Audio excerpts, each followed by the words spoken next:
Nasdaq अपने all time high से 7% गिर चुका है। बिटकॉइन अपने ऑल टाइम हाई से करीब 30% गिर चुका है। गोल्ड अपने ऑल टाइम हाई से करीब 7% के आसपास गिर चुका है और सिल्वर में भी बड़ी गिरावट आपको दिख रही है। और वहीं पे जो निफ्टी है अपने ऑल टाइम हाई के आसपास आ चुका है।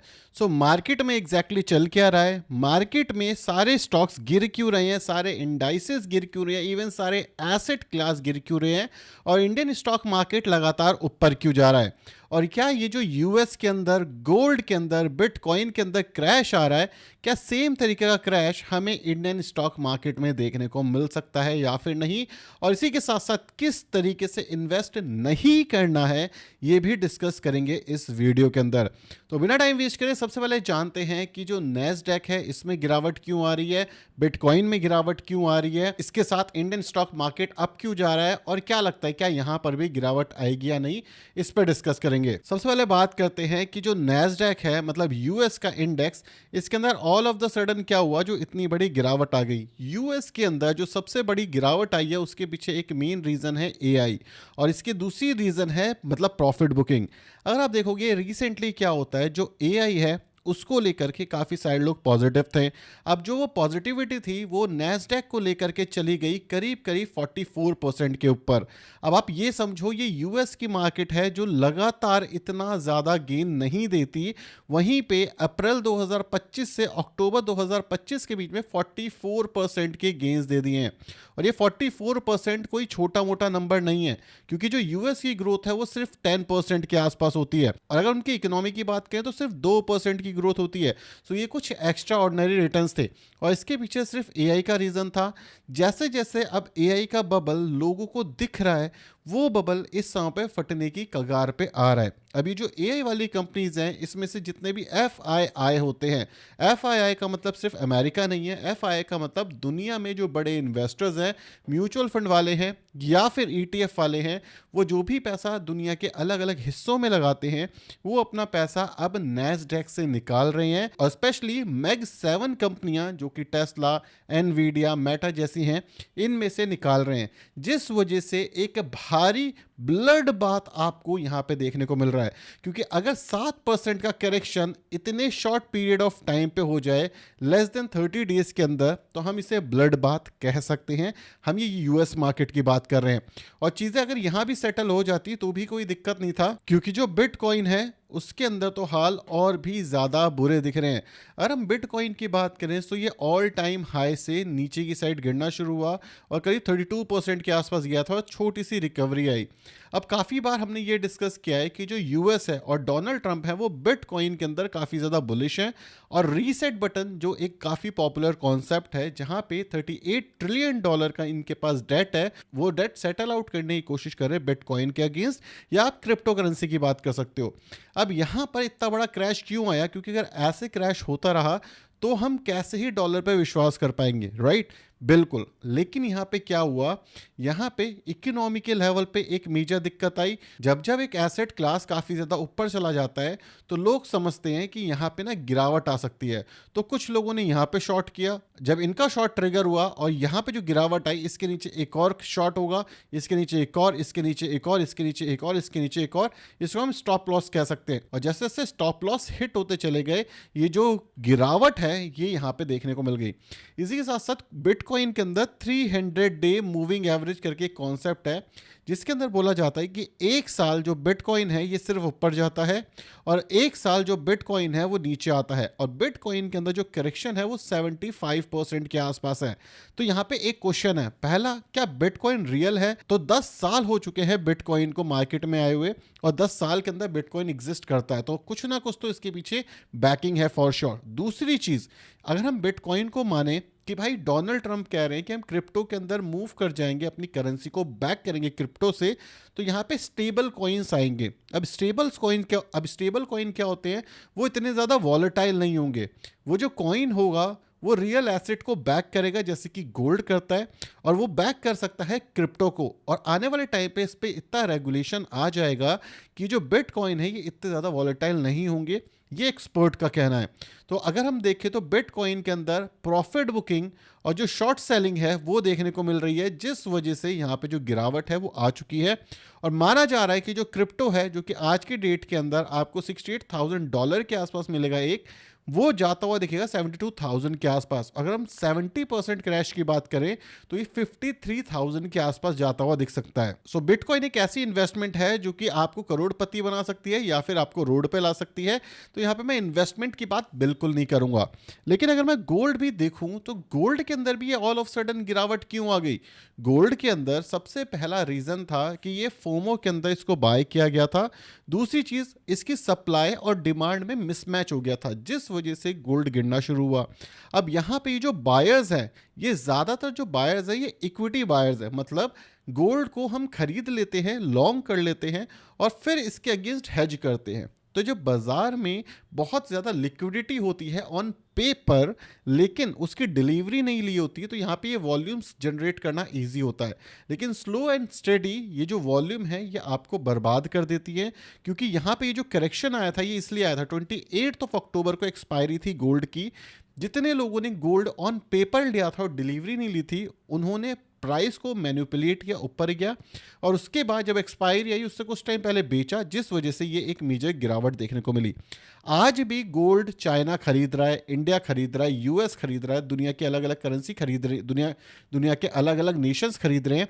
इवन यूएसडी के बाद जो सेकंड सबसे बड़ी करेंसी है वो इस समय पे गोल्ड हो चुकी है। तो ऐसा नहीं है कि जो गोल्ड है वो कहीं जाने वाला है, गोल्ड यहां से ऊपर जाएगा, लेकिन जो मार्केट सेंटीमेंट है वही खराब हो गए हैं। कैसे? नैस्डैक में आ गया एआई बबल, बिटकॉइन में आ गई प्रॉफिट बुकिंग और सेंटीमेंट खराब हो गया। गोल्ड के अंदर ऑल ऑफ द सडन जो क्रैश है इससे लोग डरे हुए, तो इसी वजह से जो एक अप मूव है वो नहीं आ रहा। लेकिन ये जो बड़े बड़े वॉल्यूम्स यहाँ पे दिख रहे हैं आपको बाय के, ये चीज हमें बता रहे हैं कि कोई बड़े इन्वेस्टर्स हैं जो कि यहाँ पे खरीद रहे हैं, उसके बाद इसके जो प्राइस है इसको ऊपर ले जाया जाएगा। तो ये चीज आपको नजर में रहनी चाहिए। अगर हम बात करें निफ्टी की, तो निफ्टी के अंदर क्या दिखता है, और ये काफी इंटरेस्टिंग कॉन्सेप्ट है। और एक बहुत बड़े इन्वेस्टर ने एक चीज कहा, 2020 में जब नैस्डैक गिरा, 2020 में जब नैस्डैक गिरा तो उसके बाद क्या हुआ ये समझो। यहाँ पे नैस्डैक गिरना शुरू होता है जैन के आसपास, ठीक है, जैन में नैस्डैक गिरता है, और सेम चीज़ हमें निफ्टी के अंदर देखने को मिलती है कुछ ही टाइम के बाद। कुछ टाइम के बाद ये जो बड़ा करेक्शन है ये हमें निफ्टी के अंदर देखने को मिलता है। ये यहाँ देखो, ये फरवरी 2020 का टाइम है और यहाँ पर एक मेजर करेक्शन आपको देखने को मिला। सो एक चीज़ यहाँ पे क्लियर होती है कि जब भी कोई बड़ा क्रैश आता है, मतलब कोई बिग क्रैश आता है, तो यहाँ पे सबसे पहले कहाँ पर आता है? सबसे पहले यूएसए के अंदर आता है। जब यूएसए के अंदर ये क्रैश आ जाता है तो उसका जो रिपल इफेक्ट होता है वो इंडिया में भी देखने को मिलता है। तो मोस्ट प्रोबेबली अगर ये क्रैश जो कि नैस्डैक के अंदर रिसेंटली आ रहा है, अगर ये क्रैश बहुत जल्दी सेटल डाउन नहीं होता, so most of the scenario के अंदर हो सकता है कि इंडिया के अंदर भी इसके रिपल इफेक्ट देखने को मिले। फॉर श्योर जो हमारी कंट्री है वो काफ़ी स्टेबल है, हमारे पास बहुत अच्छी अच्छी न्यूज़ है, लेकिन हम यूएस की मार्केट से बहुत अलग नहीं है। अगर यूएस की मार्केट में गिरावट आएगी सो हमारी गिरावट आएगी। इसको एक और फनी जोक की तरह देख सकते हो कि मार्केट ऊपर जाती है तब भी आपका पोर्टफोलियो रेड में रहता है, जब मार्केट गिरती है तब भी आपका पोर्टफोलियो रेड में रहता है। जब इंडिया में दिक्कत आती है तब तो पोर्टफोलियो रेड में रहता ही है, लेकिन जब यूएस में दिक्कत आती है तब भी पोर्टफोलियो रेड में रहता है। लेकिन यहाँ पे ये याद रखना कि अगर ये इसको तोड़ के ऊपर चला गया तो कुछ टाइम तक डेफिनेटली एक पॉजिटिव साइन होगा, लेकिन अगले एक महीने के अंदर क्या होगा इसके ऊपर आपकी मेरी नज़र होनी चाहिए। नैस्डैक किस हिसाब से बिहेव करता है आपकी और मेरी नज़र होनी चाहिए। तो इस सिचुएशन के अंदर सिर्फ एक चीज़ है जो हमारे हाथ में है, वो है कि सेफ इन्वेस्टिंग हमें करनी चाहिए। सेफ इन्वेस्टिंग का मतलब है अच्छे स्टॉक्स, अच्छे म्यूचुअल फंड में हमें डालना चाहिए। अगर मैं एक पॉजिटिव साइड की बात करूं, so India US trade deal के बारे में काफ़ी सारी चर्चाएं होनी शुरू हो चुकी है। अभी जो इंडिया यूएस ट्रेड डील है, इससे जो इंडियन स्टॉक मार्केट है ये काफ़ी ज़्यादा स्ट्रेंथन होगी, और यहाँ पे स्टॉक मार्केट के अंदर काफ़ी सारा पैसा आ सकता है, और इन्वेस्टर्स को कॉन्फिडेंस भी आएगा कि हो सकता है अब इंडियन स्टॉक मार्केट ऊपर की साइड जाए, प्रोडक्टिविटी बढ़े। तो ये एक मेजर न्यूज़ है जिसके ऊपर आपका नज़र होना चाहिए। लेकिन एक और चीज़ मैं बता दूं, इंडिया के एक्सपोर्ट्स गिरे हैं। इंडिया के जो एक्सपोर्ट्स हैं वो हमारे गिर गए हैं because of dollar, because of exporting in US. जितना इम्पैक्ट हमने सोचा था 12 से 15% की गिरावट आएगी, उतनी नहीं आई, लेकिन फिर भी 8% के आसपास की गिरावट आई है। अगर हम इंडिया को देखें तो हम नेट इंपोर्टर हैं, तो थोड़ी बहुत गिरावट आना जायज़ भी है, लेकिन अगर हम देखेंगे तो हमारे जो रेमिटेंस हैं ये भी गिरे हैं, इसके अंदर भी कटौती आई है। इसी के साथ साथ हमारे एक्सपोर्ट भी गिरे हैं, जो कि इंडिया के पर्सपेक्टिव से अच्छा नहीं है।